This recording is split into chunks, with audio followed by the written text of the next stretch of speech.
আরে জামাই, মূলার সিজনে যদি আইতা, কথাটা কেন বললাম জানো, একটা নাটক আছে এরকম যে মূলার সিজনের জন্য আইতা, মানে জামাইকে খেতে দিয়েছে, আর জামাইকে মনে করো যেটাই খেতে দেয় তার সাথেই মূলা, ভাতের সাথেও মূলা, দুধের সাথেও মূলা, পায়েসের সাথেও মূলা। তো ওই বিষয় না যাই, আমি এখন যেখানে দাঁড়িয়ে আছি আমার পেছনে যেটি দেখা যাচ্ছে, এইটি হচ্ছে IT training and incubation centre বর্তমানে, কিন্তু এইটি একটা সময় ছিল নাটোর জেলা কারাগার। আমি এই জন্যই তোমাকে বলতাম, তুমি যদি মূলার সিজনে আইতা, মানে তুমি যদি ওই সিজনে আসতে, তাহলে তোমাকে হয়তো এখানে ভেতরেই থাকা লাগতো। মানে আমি তোমার কথা বলছি না, আমি বলছি যারা রাজনৈতিক বিভিন্ন রকম হামলা মামলার শিকার হয়, যারা জেল জরিমানা খাটে বা যারা জেল খেটে অভ্যস্ত, তাদেরকে এইখানে রাখো। এবং এই যে জায়গাটা এখন সুন্দর পরিপাটি, এই পুরোটা এখন আর জেলখানা নেই, জেলখানা এখন স্থানান্তরিত হয়েছে, নাটোর জেলখানা এখন চলে গেছে নাটোর হরিশপুর।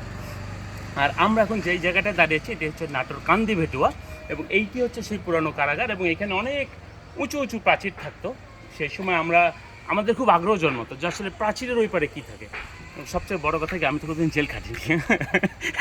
এখন যারা জেল খেটেছে বা যারা জেল খাটতো, মানে খুব ইচ্ছে হতো আসলে প্রাচীরের ওই পারে কী থাকে।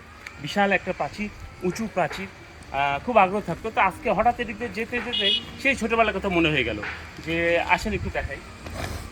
যেতে যেতে আমার সেই ছোটোবেলার কথা মনে হয়ে গেলো যে সেই উঁচু প্রাচীরের ওপারে দেখা খুব স্বাদ। আর এখন দেখেন, আমি চাইলেই কিন্তু